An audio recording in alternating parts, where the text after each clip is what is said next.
Um assunto aqui, o senador Rogério Marinho foi condenado pela Justiça do Rio Grande do Norte à perda do mandato em ação por improbidade administrativa, supostos cargos fantasmas na Câmara de Natal, na época em que ele foi vereador aí por 2 mandatos. Rogério Marinho, líder da oposição no Senado, afirmou que vai utilizar como argumento de recurso a condenação os prazos já vencidos na ação. Segundo ele, já há prescrições. Ele nega também que tenha colocado gente fantasma ali para ocupar cargo à época em que ele era vereador. Como é que vocês enxergam um líder da oposição tendo agora a possibilidade de ter o seu mandato cassado? Alan Gani. Parece que virou moda. Agora, nesse caso, haveria sim substância jurídica para cassá-lo, Estaria de acordo com a lei, bem diferente do caso do Deltan Dallagnol. Embora ele possa recorrer ainda, tá, Embora pessoal? ele possa recorrer, e vai recorrer exatamente. ao Tribunal de Justiça do Rio Grande do Norte. Então, se for tudo isso for comprovado, sim, aí há algo grave que ele pode ser cassado, diferentemente do que ocorreu com o Deltan Dallagnol. E politicamente, como é que você enxerga isso acontecer agora com o líder da oposição? Então, aí que começa a me chamar a atenção, porque justamente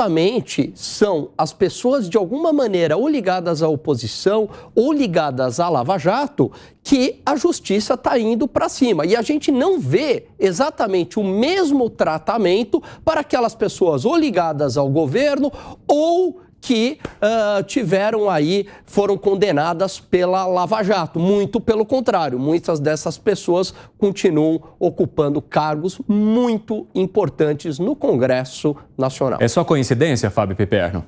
São esses casos desses políticos que nos últimos tempos têm sido aí, enfim, processados, investigados, etc., são muito diferentes um do outro. Nesse do ex-ministro, hoje senador Marinho, é um processo que envolve 10 vereadores, sendo que 7 foram condenados, 2 absolvidos e 1 morreu.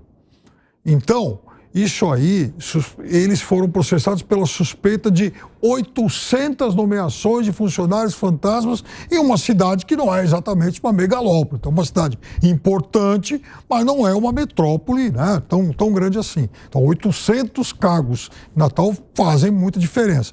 Ele vai ter a possibilidade de se defender, ele vai recorrer e essa sentença, por enquanto, eu acho que é só o começo do jogo. E você, Gustavo Segré, como é que enxerga? É só o começo do jogo? E é um jogo político ou apenas técnico? Não, é um jogo político e jurídico. Mas a sensação é a seguinte: se o Roberto Marinho, se o senador Marinho fez alguma questão ilegal, ele deve responder por isso. Se tiver que ser cassado, que seja cassado. Mas veja como as questões ideológicas se antepõem, às vezes, ao critério jurídico. Porque nós defendemos a justiça e defendemos que quem faz alguma coisa errada pague por isso. Não obstante que parece que todos os dirigentes de esquerda e pessoas de esquerda saíram de um convento direto para ocupar o cargo. Não fizeram nunca nada errado, porque as questões são unicamente contra representantes ou da Lava Jato ou pessoas que hoje estão na oposição do governo. E isso nos tira a objetividade de poder criticar uma determinação que possa ser um argumento. Nesse caso, se ele cometeu algum delito, tem que pagar por isso e deveria ser cassado sem problema nenhum, mas não deixa essa sensação de dizer, e os outros não fizeram nada? Será? Você tem a mesma sensação, Eu tenho exatamente a mesma sensação, porque assim, o conceito de democracia passa para a lei valer para todos. E a gente percebe a lei sendo seletiva. Tem todo o rigor da lei para a oposição, entendendo aqui oposição de alguma maneira pessoas ligadas ao Bolsonaro ou à Lava Jato. Tem todo o rigor da lei. E pessoas que não estão ligadas a este grupo não têm a lei. É isso que me chama a atenção. E você, Piperno, por que discorda do Alan Gani? Porque, vejam bem, no tempo lá da Lava Jato acontecia exatamente isso tudo no sinal oposto, no sentido oposto. Foi para todo mundo, pegou todo mundo, Piperno. Mas pegou todo mundo. Depois que eles não eram relevantes. Porque no começo só pegavam de um lado só de forma suspeita. A operação foi tendo uma escalada ao longo do tempo. De forma suspeita, pegou o sistema inteiro. Tanto que as condenações foram derrubadas porque as investigações cometeram muitas Vamos fazer ilegalidades. O seguinte, se a gente chegar aqui para a população, eu tenho certeza, 90%, se a gente for fazer uma pesquisa, vai dizer que houve uma impunidade com a anulação da Lava Jato. É mesmo, em compensação. Não tenho a menor dúvida. Interessante. A sensação de impunidade... Essa mesma mesma população foi quem elegeu o presidente. Segré.